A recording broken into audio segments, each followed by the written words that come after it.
What's up, guys? Coach Eric Uresk, Phuket Top Team. Just wanted to share with you guys a little lesson that I learned today in dealing with some of my athletes, and it's something I've been coming across for a little while now. And today, just an interaction I had with one of my fighters really cemented in me that this is absolutely imperative. You know, there's a lot of times where I know I'm right in certain situations, dealing with my fighters, certain techniques, certain psychologies that they need to adopt. I see where things that they're doing are limited into how far they can get with them, and I'll often be, very upfront about these things. When I see them, I kind of nip them in the ass right away. I'm not one to let things go for a while. As things come up, I like to take them down quickly and firmly.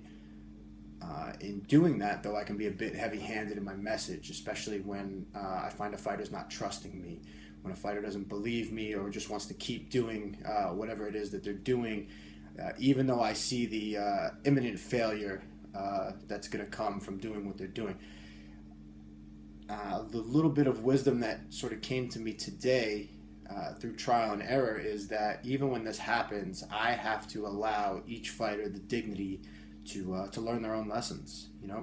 I can't force my ideologies, my training philosophies, my techniques on guys if they're not ready to trust. And sometimes the guy's got to get his ass kicked and lose a fight or get beat up in training for a good while before they're willing to see the failure in what they're doing. That, hey, maybe I better listen to my coach. Maybe I should start trusting. And then, when I continuously give them advice that keeps working as far as the fight goes, then we can start to build that trust, and it's a two-way street. So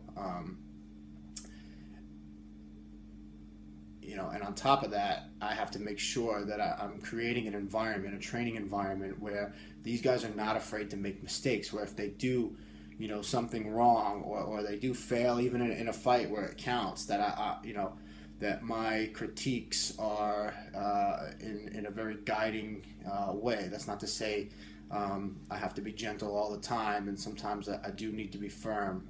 The reality of the fight business is, can be pretty grim sometimes. I have a friend sitting in the hospital now with brain swelling, from an MMA fight, and so sometimes the consequences to a bad performance can be very, very real.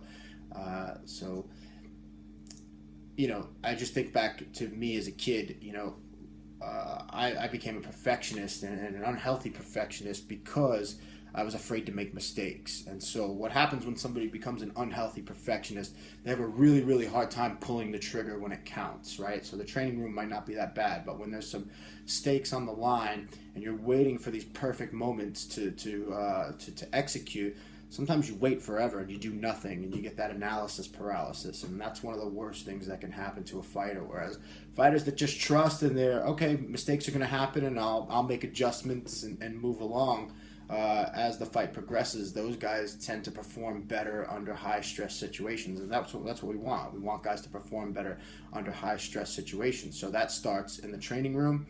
All the way up to the fight, I have to make it okay for guys to fail forward. I have to give them that space to make mistakes, and then and move towards solutions in a way that's both healthy and effective. So I hope you guys enjoy the training videos. I'm trying to keep them coming. Please like, share, comment, do with them as you wish, and I'll catch up with you guys again soon. Thanks.